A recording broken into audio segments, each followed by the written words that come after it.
Well, good evening once again, everybody, and welcome to Beyond Room 313 Symposium with me, your host, Thomas Sheridan, and my colleague, Jason Roba, over there in the Pacific Northwest of the USA. Tonight, we have a gentleman who I was recently on his own podcast, and we had a very good discussion. It was very productive and interesting. And although I'd known about Gary Vasey for a while, I'd come across him a few times over the years, I really, to my shame, was quite ignorant of the colossal output of work that he's produced. Over 70 books, I believe. He's also a poet, a photographer, a very good musician, and a very good writer. And he currently resides in the Czech Republic, although he's originally from Hull in the north of England. I think this is going to be a fantastic discussion tonight on various topics, including some new ones you're going to hear for the first time, dealing with the esoteric, but also some of his recent work into mapping energy lines out across paths in the Czech Republic, which I'm going to find particularly fascinating. So, hiya, Gary, and welcome to the show. Hey, thanks for having me. So, how did your interest in the esoteric, paranormal, occult come about, magic, and so on? Well, it started young, as I think it often does. I basically discovered that I saw ghosts when I was a kid. The first experience was basically put to bed by my parents. I was probably only 3 or 4. I still remember a little blue man jumped out the mirror of my wardrobe and shot me with a gun, and then hopped over my cot bed and jumped through the glass out into the backyard, which you would think was just the active imagination of a little kid, except my mum and dad came running up the stairs because they heard the gunshot. And that was really, yeah, that was the start. And during my teen years, all hell broke loose. We had a lot of poltergeist activity in the house. So I would, come home from school, open the front door, put my keys on this window ledge between the hall and the living room, go make a cup of tea or whatever I was going to do. And then when I went back to find my keys, they're gone. And then, a couple of hours later, they'd show up in the sink in the bathroom or somewhere else in the house. And at first I thought it was my dad, because my dad had this tremendous practical sort of comedy that he enjoyed, and a very good sense of humor, but it wasn't him, as we discovered. And he and I, in fact, shared a lot of interesting experiences as I grew up in that house. So I became very fearful of the dark, very fearful of seeing things. But, it's like playing with fire. You're fearful, but you're intrigued. Yes. So by the time I was 12, I was attending, would you believe, Church for Spiritual and Psychical Research meetings at the local Methodist hall with all the 60-year-olds. And I was only 12, and they would lend me books. I read everything and anything I could get my hands on, anything, Dion Fortune and all this stuff. And I just read this stuff. And as I said, it's like playing with fire, because the more I read and the more interested I became, when it got dark, the more scared I would be, So eventually I went to college, left Hull, went to college, never really been back. And, you end up getting married, having a job, normal life. And all of this stuff sort of receded into the background. But every now and then something would happen and I'd go back to the books and I'd start reading again and doing some research. And I wound up in my late 30s joining AMORC, figuring that it really wasn't what I was looking for after a few lessons. It was too mystical, not magical. I then ended up in CR&C with Gary Stewart because he was living in Dallas and I was in Houston. So that was quite good. But again, it was pretty much the same material, just the original AMORC material. And eventually, one of the other members suggested I might try the Servants of the Light, which was run by Dolores Ashcroft Nowicki. And that turned out to be bingo, because I really enjoyed that. And I did the 5-year correspondence course. And Dolores initiated me into the school on a trip over, and then as a second degree initiate later on. And I started to even supervise some of the school students. And that's really when I started writing, because I wrote my first book about overcoming the fear that I had in my life, not just about magical and esoteric and paranormal, but almost about everything. and how I overcame the fear because of doing the inner work and working with that school. I stayed with the school for quite some time, but eventually sort of drifted away because I was over in Czech Republic by then, and I became associated with a different school called the Silent Eye, which was run by 3 people that I knew in the SOL that had also left. And I'm still kind of loosely associated with the Silent Eye, but really I'm just an individual practitioner these days.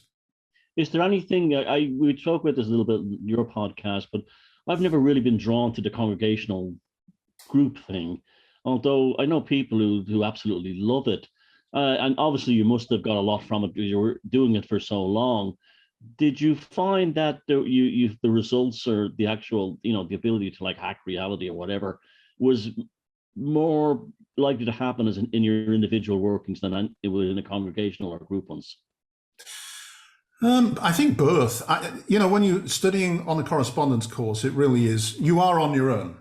But every month you send off some notes to somebody and they give you some kind of feedback and try to point you in the right direction. And also you're supposedly under the guardianship of the school as well. So for someone who's maybe coming from a position of fear, the idea that I was kind of protected by an egregore or whatever of the school was also a thing that I sought. And then when you went to the ritual magic weekends, I really enjoyed them. I found them extremely powerful. The energy of many people gathered together, engaged in a common purpose, really, it's almost addictive. And I do miss this. I mean, that's the bit I do miss, being a solo practitioner. Although occasionally when you get with the right people, you can conjure up a bit of that energy as well. But most of the work I do is alone, and unfortunately, it's probably going to stay that way because it's difficult to find like-minded people at any point. But when you live in a foreign country where the language and the culture is quite different, there's another natural barrier to overcome as well. Although, having said that, doing the earth energy work actually has brought me into contact with a number of people recently that do appear interested. And one of my websites is trying to build a local sort of community of people that are interested in working with me. So far, not great results, but it's early days. Gary, I wanted to ask you, what drew you to the Czech Republic? Is your family Czech, or do you have no? It's the old story, I'm afraid. It was a woman. Oh, okay, yeah. That makes sense. And that relationship ended about 3 or 4 years ago. But I have a very wonderful, beautiful daughter, aged about 14, who is the love of my life, and I wanted to make sure that I was a key part of her life. So I've stayed here and will probably continue to live here for some time. But it's opened up a whole new world. And what I can't believe is how long I lived here totally unaware of the stuff that I've discovered in the last couple of years, which I guess we'll get to. But things like the Slavic culture of 800 to 1000, the Great Moravian princedom, the Slavic deities and the Slavic mythology and legends, and also the Slavic archaeology. I mean, I lived within a few kilometers of wonderful archaeological sites, and I'm always interested in history, but I never even knew they were there until relatively recently. And then Templars. I didn't realize that the Templars had a presence in this part of the world. And, I started looking for Templars and discovered again within 50 kilometers of where I live, there were some pretty significant Templar sites. So being here, I don't feel, sometimes things happen and there's a reason for them, and you discover that reason. I think there's a link, a past life or a karmic link or something for me with this country. And I've just really gotten into it now. Yeah, I definitely believe in the concept of the pull, that a certain place will pull you. I've had that experience with a few places such as Malta and Sri Lanka, where I've actually felt like, well, I was here to actually discover things that had not been looked into before. Now, I'm very interested. One of the problems with Eastern Europe in general, and have some Polish friends, is that in the post-communist era, it's almost like where we were, say, in the UK and Ireland 50 years ago in terms of this stuff, megaliths and so on. Is there, when you say archaeological sites near where you are, do you mean actually like Neolithic and Bronze Age megaliths or something else? No, there's a lot of Slavic sites from, say, 800 to 1100. So the Slavs tended to live in these hill forts or these fortified enclosures. And around that time, a fairly significant princedom arose in this part of the world. It was called the Great Moravian Princedom, and it was centered in a place called Velehrad. And that seems to have been along the Morava River Valley, which forms the border between the Czech Republic and the Slovak Republic, and I guess to some extent the Czech Republic and Austria. And that empire included Moravia, a little bit of Bohemia, a little bit of Austria, Poland, Slovak Republic, etc. So it's quite a sizable thing. It lasted 300 or 400 years. And it was Christianized by two characters from Greece who kind of owed their allegiance to the Byzantine side of the church.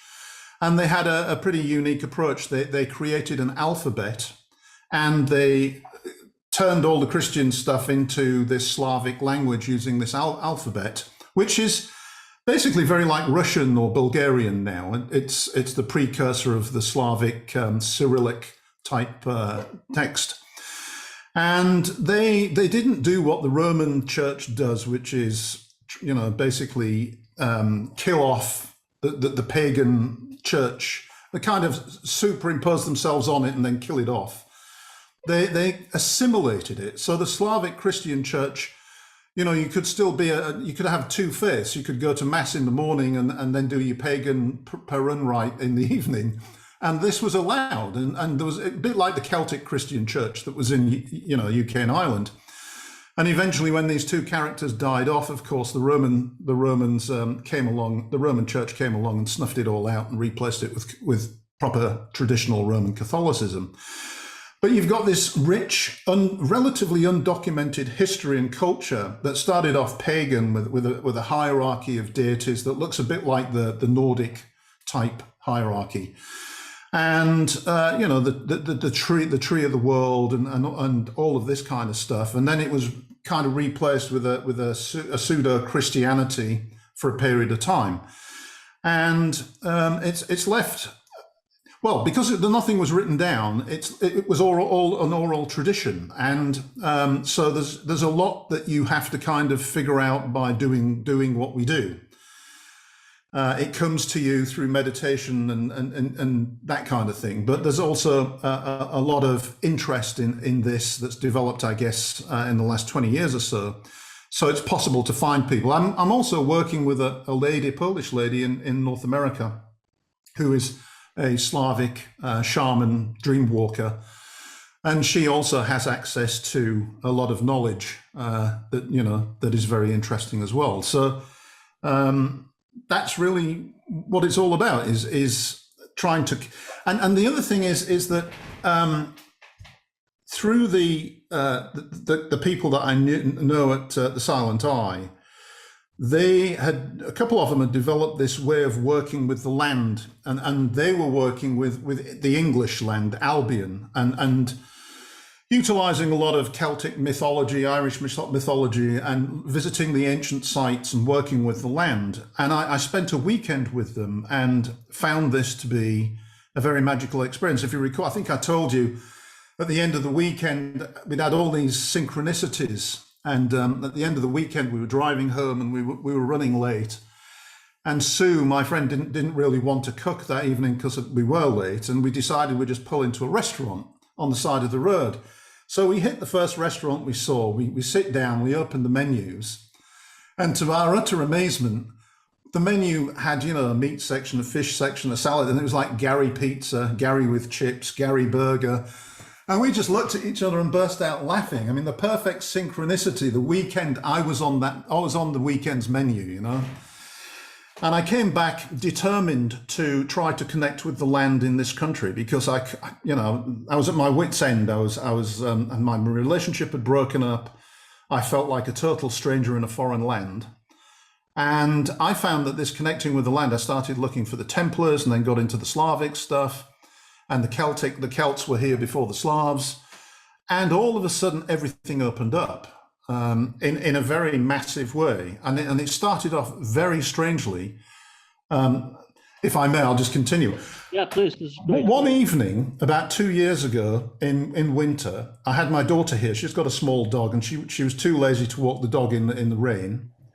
So I took the dog, and I live just underneath the castle, the hill. It's called Spielberg Castle in Brno. It's on a hill, and I live just below. So if you can imagine, it's a beautiful park with lots of walks around this hill, crisscrossing, and good vistas of the city and that kind of thing. So I'm walking the dog, and I come round the corner of a pathway that opens into like one of these viewing areas. And to my horror, I see what looks like a skeleton laid out on the floor in front of me. So I stop and I'm looking and I see a rucksack. So I don't see anybody, so I walk a bit closer and I look, and in the rucksack there's like stones, bits of wood, bone, that kind of thing. And I realize it's not a skeleton, it's an array of stones and wood and all kinds of stuff laid out on the ground. So I'm a bit puzzled, and it's piqued my interest because obviously something peculiar is going on here.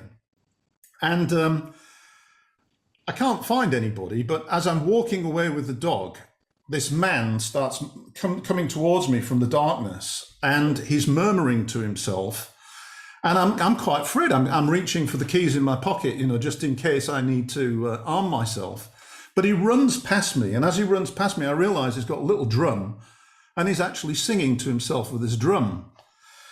So I walk around and I get to a point where I can look down without being seen, at least I thought so. And I'm watching him doing this little dance and doing things with these stones and things. And he looks up at me and stares directly at me. And I look down at him. And at that point, I'm thinking, oh, well, I think I've been busted. I better go home. So I go home. And then for the next 2 or 3 months, every time I go anywhere, I find evidence of this shaman. So there's designs laid out in stones, designs with dishes, with pieces of quartz placed in the middle. And I seem to be the only person that's seeing all of this stuff. I mean, they're there in plain view in 3 different places. And I begin to think that perhaps he's playing with me. So he's got stones laid out in certain areas where he would energize them in the sun before incorporating them into a design. So I start placing my own pieces of stone next to his. And when I go back 30 minutes later, my stone has been moved into a different position. So we're playing this game. He knows I know, but I never see him. And this triggered a whole series of events, which I've actually documented in 3 books called Chasing the Shaman, Chasing Dragons in Moravia, and Chasing the Goddess, because it opened up this whole world of Slavic shamanism and animism and the deities. So I took it upon myself to start dowsing, and I found the energy lines. And I also took it upon myself, working with this woman in the US, to do lunar cycle work through a year. Actually, I've continued it, and to invoke Slavic deities. So I started with Perun, the god of thunder, and then Veles, the god of the underworld. And then as we went into the winter, I did Marana, goddess of winter and death, and then Vesna, goddess of spring.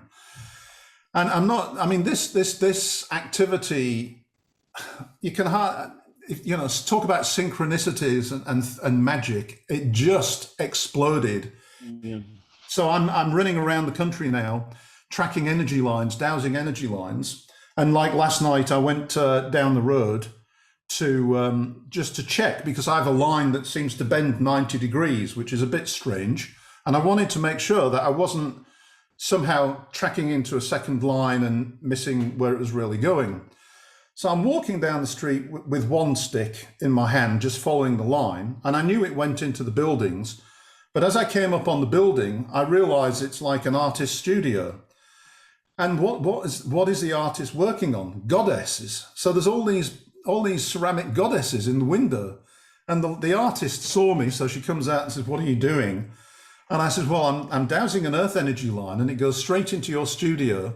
So I kind of wasn't surprised to find the goddess here, earth energy goddess. And we sat and had a good chat. So I am beginning to meet people through all of this activity. I'll shut up now because I've been talking for ages. Well, this working with the landscape and working with the environment is a very underrated operation. I've had tremendous success, like yourself, at this over the years, not just rural areas, but also urban areas. I used to do things like get those green army men and paint them fluorescent yellow and pink, put magnets on them and throw them on lampposts all around central Dublin just to see if people would notice them. And again, it would lead to all these enormous synchronicities. Or you might have a news report. One night I'm sitting there watching a news report about terrorist cells, and for some reason the cameraman, as a kind of an incidental shot, had zoomed in on one of my yellow and pink army men on a lamppost. So it was like, yeah, well, there, I got attention, and it kind of like opened up things that I never knew. There was a forest that was devastated here about 11 years ago, and they cut it down. I don't know if you've ever seen how they cut down forests these days, but it's absolutely brutal. These machines tear it to pieces, and the land looked absolutely atrocious. So I started getting the pine branches and assembling sort of like anamorphic and zoomorphic shapes all over the place. And again, it was like the amount of synchronicities in the rest of my life, things started happening, things coming out of nowhere. Yeah. It's a very underrated thing to I call it stranging the landscape, or the environomicon is another word I use for it. It's a ferociously powerful thing that people do not take enough advantage of. Yeah, well, I mean, just recently, I went to an archaeological site called Mikulčice. It's on the border with Slovak Republic. And what I just there, the walled enclosure for some reason, had 12 churches. I mean, why on earth do you need 12 churches in a place where there's 18,000 people, including what looks to be a sizable sort of cathedral type building? And I started dowsing, and I discovered a whole series of energy lines running through the site, and every single church, an energy line ran straight down the aisle. And I've subsequently discovered that every Slavic church, this is the case, that it's built on an energy line, or the energy line has moved there. Well, and the cathedral is where 3 lines form a node. So, that's why it's the cathedral, because it has the most energy. And there are a couple of rotunda type churches, one of which is not on an energy line, but it has an energy vortex within it. And in both cases of the rotundas, the external shape of the building mirrors what I douse as the form of the energy vortex in the middle. So plainly, these people had some degree of contact with these energies. They knew. So I stand in this vortex because there's nobody around, and I just meditate, and I become aware of this presence. And it was an older gentleman with white hair, beard, sort of flowing robes, and a big old staff. So I said in my mind, okay, who are you? I had to listen very carefully and ask many, many times, because the name was not an English name. But eventually I figured out something like Volk Vzduk. So he told me that he had been a Slavic shaman, and that they called these lines rivers of light, and that they could see them and follow them and utilize them in Slavic times, and that I should continue doing what I was doing because I was beginning to reactivate some of this stuff. So I came home and I thought, I know what Volk means. It means wolf, but Vzduk is a mystery to me. So I translated it on Google, and Vzduk means breath or air. So the man's name was Wolf's Breath, or Wolf Air, which I thought really fits, with a sort of shamanic name. And then I shared this with the lady in the USA, and she said, well, but why do you think he's dead? This is the shaman you were interacting with. And the hair on the back of my neck, I'm like, oh my God, you're right. I'm still interacting with this shaman here in Brno, I think. That's a very beautiful idea, this playing cat and mouse with this. Yes. I would find that incredibly exciting. And it is, yeah. Yeah. And occasionally I go out and I find things that I know at the beginning of spring, I went to walking the dog again through the same area, and on one of the seats were two beautiful designs made of twigs and little plants, and I knew this was him. It's some kind of a spring dressing, if you want. And just recently, I found two jam jars with varying amounts of water set where he used to energize the stone. So he's still active. I just don't know who he is, and I'd love to find him. Or would maybe you don't Maybe not. Yeah, that's the thing. Gary, what would you recommend the best source would be to learn dowsing? This is something that this come up on the symposium before that I've every time I think about looking into it, and it gets away from me. But you're bringing this back again now, and I would definitely like to look into dowsing. Do you have a course about dowsing, or is there one that you would recommend? I may eventually end up doing one. It's crossed my mind because people are interested. I learned from my father when I was a boy. He believed in using dowsing rods. He would track pipes in the backyard and stuff like this, and swore blind that dowsing worked. So he trained me how to find water when I was a little boy in pipes in the backyard. There are a couple of people that I follow. There's a guy called Tim Walter who's a house healer, and you can find his channel on YouTube. And he offers training and videos on how to dowse. So you can find that kind of thing online, and I would recommend just that. But you can start just with a couple of old coat hangers, metal coat hangers. Just straighten them out with a handle, and maybe start with water. Just put a bottle of water somewhere. Don't cover your face or anything. I mean, you know where the water is, but what you're trying to connect with the energy subconsciously so that the rods cross. And then hide the water and see if you can, have someone hide the water bottle, see if you can find it, and kind of move on from there. For some reason, I seem to have some affinity for a particular kind of earth energy, and I'm mapping these lines across Moravia. I mean, I spent hundreds of hours, and I haven't covered that much of the country because particularly in a place like Brunei, you're going from street to street, tracking the thing through, and then when you get into the country, maybe you've got 2 roads and 10 kilometers of forest, and you have to try and find it on the other side of the forest, So it's a very time-consuming thing. But what I've discovered is these energy lines. I think of the weird. I think of the 3 sisters, and this is the web. This is the web of fate. This is the planetary, arterial, and nervous system. This is a living planet.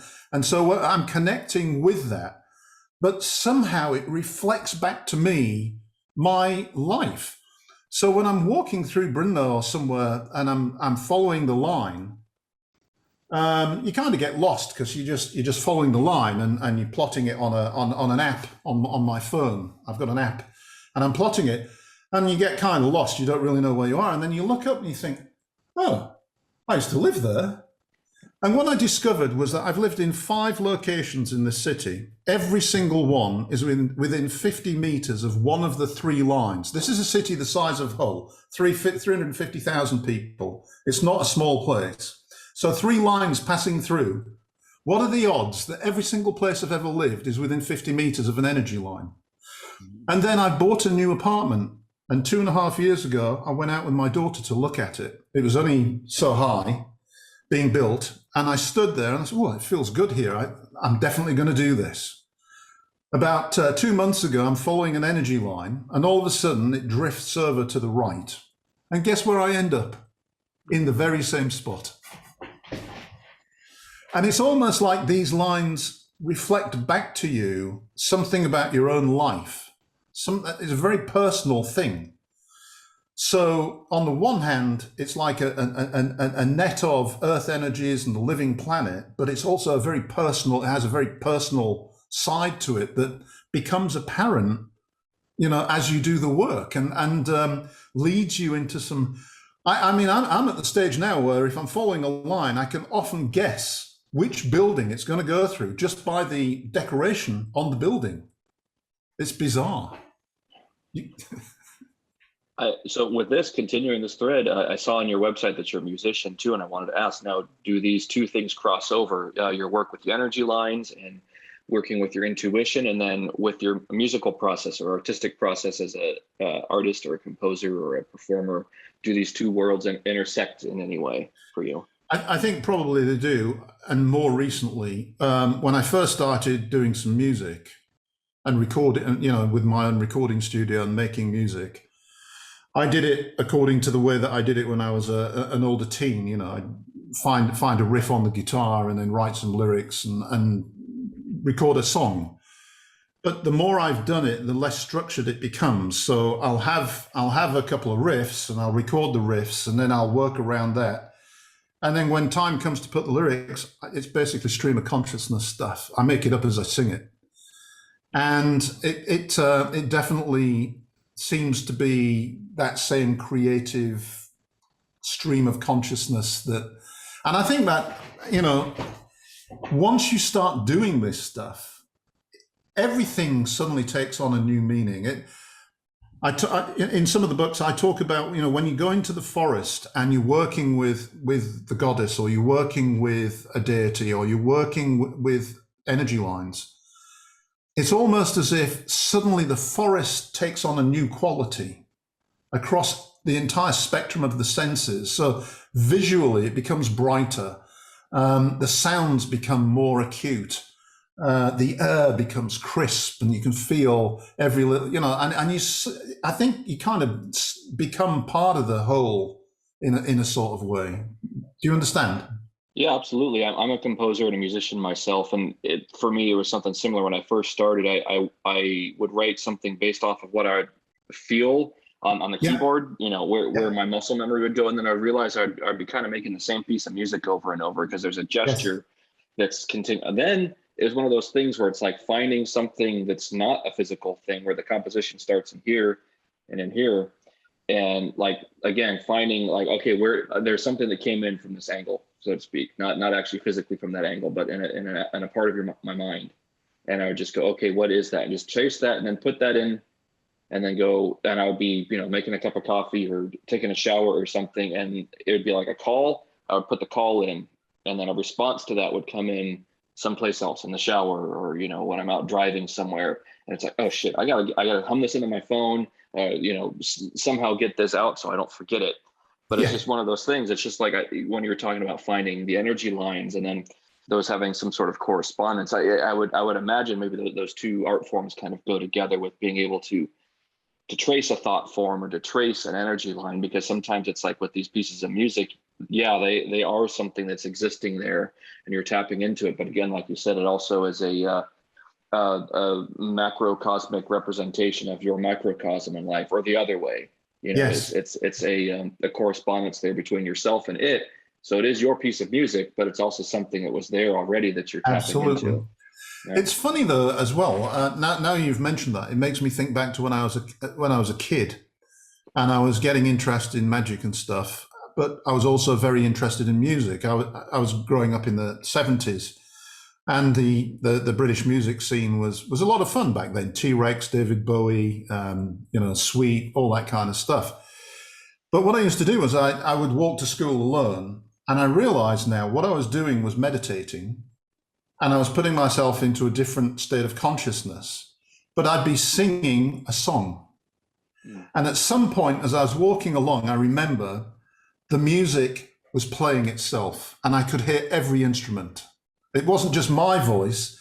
Suddenly I was listening to the music. And that ability is also a part of the process, because you hear it in a way that it isn't just you singing, it's coming in somehow. Yeah. Right. Yeah. And people will say, oh, you're insane for, hearing, being able to. I'm used to being I'm used to being told I'm insane. My ex thinks I'm just a complete nutter. And, the older I get, the more she's convinced that someone's going to take me away and lock me up eventually. Yeah, I feel you. Yeah. But yeah, just being able to compose, a cello line, and then hearing a friend of yours that plays cello, how he would play it. And then, okay, if I want to add a flute line to that, or that flute line. And I guess that's not synesthesia, but it's the ability to, the same thing as if you're visualizing something magically, like if you're trying to visualize the candle flame after you've stared at it for a while, it's like, okay, What's that? The good old daemon, the genius, Yeah, the daemon. Yeah, the other behind us. Yeah, the muse. Yeah. yeah, yeah, big time, Absolutely. big time. Gary, you said there that you of those 15 churches or whatever it was, 3 of them were rotundras. Now that suggests like Templars and preceptories to me. And you said that you've done some discoveries on the Templars in that part of the world, and the Templars seem to be coming into this show, even though Jason and I don't particularly have a great interest in it. For some reason, there's lots of Templar stuff coming up during these talks, so there has to be something to it. So tell us about the discovery and the Templars in that part of the world. Well, as I said, this started with my 2 colleagues in the UK that were doing the work in the south of England, and they had discovered a sort of Templar connection to everything they were doing. A lot of the churches that they were visiting and finding informative windows and imagery and even atmospheres and energies were originally Templar type churches. And they came up with this idea that the Templars somehow had this mandate to keep the byways and the highways open, and even found some evidence that there may be some successor to the Templars that's still doing the same thing, looking after the old ways, looking after the ley lines and this kind of thing. So when I came here, when I came back, I was keen to try to find out if there's any Templar activity here, because maybe I could tap into the same thing. And I soon found out that, in fact, 2 locations just south of Brunner, and the first one was in a river valley, which I've subsequently discovered is a very mystical river valley with a ley line running along it and an alignment. And there's all kinds of places along it where the earth energies, do this, and where they cross. You've got the Templar place, and you've got a Templar church and all that kind of stuff. And it was really strange again, because found this Templar church at Jetsovice, and I've got a video of it on my YouTube site, and discovered the Templar connection. And there was also a connection to Hungarian Mongols, and my girlfriend at the time was a Hungarian, so that was kind of weird as well, that there was this Hungarian connection when I discovered this church with her. And then discovered another Templar site a few kilometers the other side of Brunner, and again found energy lines running through it. So I kind of tapped into that. And then I don't know if you've ever heard of Rory Duff, but he's another geologist. I'm a geologist originally. He's another geologist doing energy work in the UK. And he's come up with this theory that what the Templars were trying to do was find what they called the Grail, or the precursor to the Grail, was in fact a major energy vortex made up of many, many lines crossing, where if you meditated and so on, you would be somehow benefited by this energy. And so he feels like the Templars were tracking these energy lines all across Europe and the world, trying to find these vortexes to find the right one. And if they found something good, they'd build a cathedral or a church there and utilize the energy, but they were really looking for the big one. And he thinks he's found it in Spain. And it's a convincing argument, and it does resonate with what my UK friends are doing and what I've found here. So I think that may be part of what the Templars were about, was basically these energy lines and looking for these. But the problem with that theory, I suppose, is that why would they be looking? Because back then, these sites would have been well known, because they would have been the old pagan sites. They would have been the places where people congregated anyway in prehistory. So, who knows? But that's a good theory. Have you ever been to Roslin Chapel in Scotland? That's I have not, but I'd love to, yeah. Yeah, I mean, that kind of validates the theory that the Templars were setting up energy sites, that the energy in that, I don't know how it is now, but like before it became touristy, was absolutely ferocious. And particularly, I mean, I've never felt anything like it in my life. And of course, you have the whole link with the Sinclair family and the whole thing with the Templars there. So in that context, it makes tremendous sense that there'd be also like cathode and anodes to be dark sites like Roslin Chapel and maybe brighter sites somewhere else. But funny enough, the same energy levels exists in down in London, in the not the Barbican, near St. Paul's, is a Templar church in the city, and that whole strip between there and Charing Cross Station has a phenomenal energy, unbelievable. And Crowley even said that Charing Cross Station and Charing Cross was the magical entrance to the city of London, and you should always approach London from that station. But again, I have no doubt now that these Templars knew about this stuff, because again, there's a ferocious energy in that part of London, tremendous, and it has the same kind of energy intensity that Rosnell Chapel has. So have you found these churches with the same thing over your way? Yeah, I mean, every church, every Slavic church has the energy line, and every every church that has a Templar origin has an energy line, if not an energy vortex of several lines crossing. So there's definitely a connection, and I suspect they like the Slavs were aware of these energies and were working with them. I was talking to one of my UK friends, Stuart France, just the other day, because he's going to be one of my podcasts after you. And he strongly suspects that the dark side have been using a lot of these sites as well in order to sustain the narrative that we're all up against at the moment. And it wouldn't surprise me at all to find that out, because as you and I were talking about the other day, it does seem that there are a lot of psyops and black magic techniques being used to pull things off that 4 or 5 years ago I would never have dreamed imaginable. Oh, it is incredible the times we're living in at the moment. It's like at a daily level. It's also tremendously exciting if you understand what these fuckers are up to. But it's like they're giving us a show for those with the eyes to see it. Now, another thing about you brought that up earlier on, and it's always fascinated me. Why are the Slavic deities so similar to the Nordic ones? Did it come through the Baltic states or something like that? It's a tough one, but there must have been some connection between the Vikings and the Slavs. But unfortunately, it's only ever going to be a theory, because there's no written record.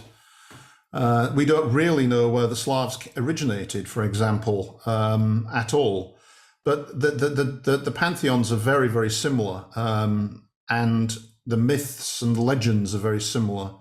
So there has to have been a lot of crossover. On the other hand, to be honest, if you look at most cultures and their early views on sacred powers and forces, they are very similar anyway. I mean, if you take a Perun, which is the god of thunder, using his thunderbolt, you can immediately see half a dozen look-alike gods from Greece and Nordics and so on. So I think they're all connected in the underlying subconscious, unconscious psychology of mankind, really. Yeah, I agree with that. It's definitely archetypal rather than hereditary, but there is that, as Survive the Jive says, very Indo-European. That's definitely apparent too. Yeah. Speaking of the subconscious, the unconscious, I wanted to ask you too, Gary, about the actual underground of Bohemia and the Czech Republic and Slovakia. If you found with any of these energy lines, are there subterranean passages that, whether they're canals or sewer systems, tunnels, have you found anything underground that corresponds to these energy lines? I haven't, but I'm a geologist, and I have just recently gotten myself a geological map of Brno and the surrounding area, and I do see that the lines that I'm mapping correspond approximately to the fault lines, and also what I would call a lithological boundary. So a boundary between two very different kinds of rocks. And I can't say that it's an exact match, but it is suspiciously similar. The trends and the bends sort of mimic the geology. And I don't find that surprising at all, because I suspect that, that's how the line shape is given, is by the geology. It's just like a seismic, we use seismic sound waves to map the geology underneath. And so why wouldn't sound? I think they're sound. I think they're sound lines, essentially. I think everything's sound. And so it's almost like the reverse of using sound to see underneath. It's the sound coming out of the planet, and it's mimicking some of the structure, I guess, underneath. But it also has this otherworldly nature to it that you start to see, the weird, the sisters of weird, and the fates, and everything else starts to come through. That this is something that mankind has known about and utilized in the past and lost to some degree now. Although I think people are beginning to become more aware of it, and I think that's good. That reminds me a lot of, I don't know if you've looked into Kurt Lindall's work. He's I think he's an American, or he's Canadian actually, but he talked before about some of those lines corresponding with fault lines and where the different layers of rock. And he made the question of, well, was the line there first or were the rocks there first? Did that geological feature move according to these lines because those lines had been there for eons longer than that continent has been through all the shifting? And is that something, maybe, what came first? And it's an interesting question. I can't answer that question, but what I can tell, because I have the same problem, was the church there first and the energy of the people in the church bring the line there, or did they build the church on the line? And if the church was built in the 1930s, how did they know the line was there? So there's a lot of questions, but it's something I just need to keep working on, and hopefully the answers will reveal themselves in due time. But I can tell you that I can tell you a couple of things. In my experience, if there has been some really heavy duty development, the line moves. So in Brunner, anywhere you see the lines moving in a certain direction, then suddenly it'll do a detour. And I have noticed that when it does a detour, it's because they've built some huge building with deep foundations. And it seems that activity has displaced the line. The other thing is just how the line will move to incorporate some kind of an important site, like a church or a stone circle or something along those lines. You mean the line will actually come to the ancient site? Is that what you're saying? It'll actually go towards it? Yes, the line will be going in a certain direction, then suddenly it'll shift and go through a site and then go back to its original direction. Oh, that's tremendously interesting. That really is fascinating, because that shows that the people who built these things were deliberately tapping into them, like yeah, absolutely. And I'm convinced. I've even, there's a museum in big city here where they've built the museum around the foundations of a Slavic church from the 8th century. And I went in the museum with a friend and I surreptitiously took my rods out. And of course, the energy line goes through the museum because it goes through the church, straight down the aisle. And I got talking to the curator, translated through my buddy. And he was actually encouraging me to even write to the archaeologists and sort of share my knowledge with them to see if there was any archaeological interest. And I may yet do that because that would be a lot of fun. It wasn't the museum in Bratislava, is it? No, it's in, I can't pronounce the name without embarrassing myself. It wasn't that one, because I had a desire to go there once, and I was kind of hoping it would be. I was hoping you say that. But another thing too, as you're a geologist, we're going to pick your brains now. Jason and I and another part of the team, Timothy, are working on a film about Bigfoot, coming from the point of view of being fairy folklore. And one of the things we discovered was that Bigfoot sightings definitely correlated with areas of the North America that were high in quartz. Quartz is also, as you know yourself, very prevalent in megalithic sites and so on. The relationship between, and quartz is constantly being used in magic and everything. The relationship between quartz and mysticism, religion, spirituality. Have you anything to say about that? No, not really, except I've noticed the same thing you have. And my father got, towards the end of his life, he got cancer of the bone marrow. multiple myeloma. And he was convinced that this was caused by the fact that they'd bought a house later in life to retire into that was under or very close to electricity. And once he realized he had multiple myeloma, he went out and he got 2 huge quartz blocks and placed them between the house and the line of the power lines. And he went into remission for 12 years. There you go. Remarkable. Exactly. Yep, it's a remarkable stone, and yeah. It's definitely was like the energy line. They definitely knew there was some connection, some use for it in that sense. And there probably are some physical qualities, but I haven't practiced. When I say I'm a geologist, I did a PhD, but I stopped being a geologist back in 1986. So I've forgotten more than I know now. Another thing. One of my particular interests is the occult of the Third Reich. Is there anything like that in that part of the world where you are? Well, the one thing that immediately springs to mind is that there is a castle northeast of Prague called Hoska Castle. Oh, I know it, yeah. And it's called the Gates of Hell. And that part of the world has this sandstone, and this sandstone weathers out in like pillars, and it's very beautiful. And it's called Český Raj, which means Czech paradise, or Eden, Czech Eden in English.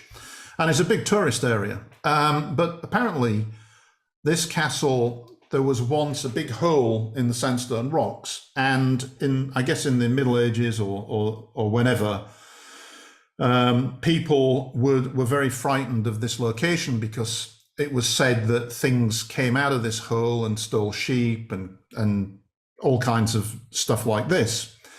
And so what they did was they built this castle around it and a chapel over the top of it in order to keep whatever was in the hole in the hole. So the castle is a bit peculiar because it's not meant to keep something out, but something in. So the story goes. I've been there several times. And I've even been inside the chapel. And the chapel is amazing because on the walls are these paintings like you often find in churches. And there's a left-handed half man, what's it called? An archer, left-handed half man, half beast. There's a Saint Christopher, there's a Saint Michael and a dragon. And it's got a peculiar negative atmosphere. And I happened to go there last year when my son was over from Texas, and I took my rods and I found that 2 energy lines went to the castle, but were disrupted by a huge sandstone cross that had been placed and a huge sandstone block that had been placed. So my theory is that the negative energy there is caused by somebody deliberately disrupting the natural flow of earth energies. And I then discovered that during the Second World War, the Nazis had occupied this church and used it for occult research. I don't know any more than that, Thomas. I'd have to dig in. And prior to the Second World War, some nefarious black magician also had done some work there as well. It seems to be a place where there's negative energy or disrupted energy that can be utilized for work on the dark side. Yeah, that's definitely, I hate the expression, but that's definitely been on my... Yeah, I hate the expression too, but... No, bucket list. I hate that expression, bucket list. The dark side as well. But yeah, definitely, that's one place I want to go to.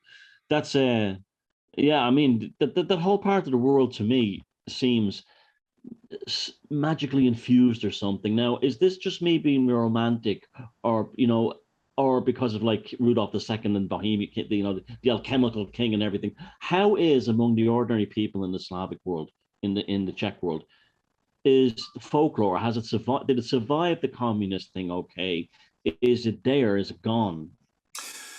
I think that it survived the communist thing okay, and I think it's actually quite strong, particularly in the villages.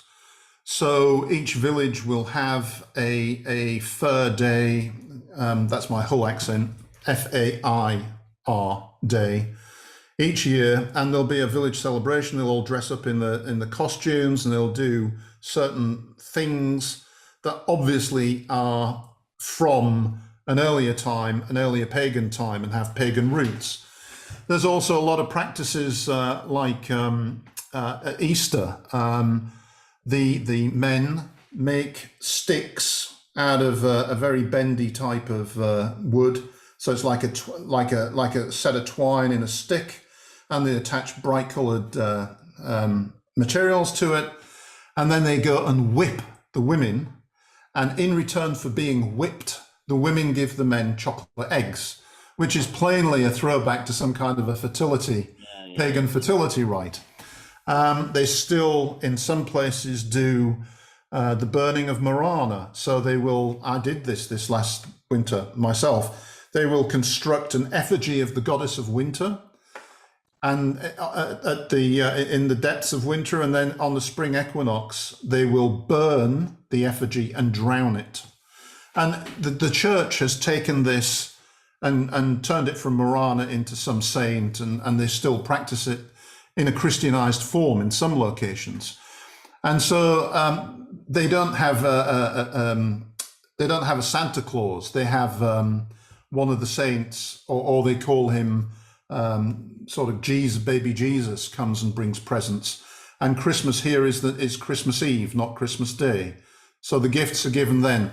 And if you look at all of this stuff, it's all throwback to pagan times. So it's survived communism, and it's survived Christianity. Whether it survives the modern iPhone social media generation is something else. I hope it does, because to me it's like your part of the world. I mean, there's some great throwbacks to paganism and early Christianity.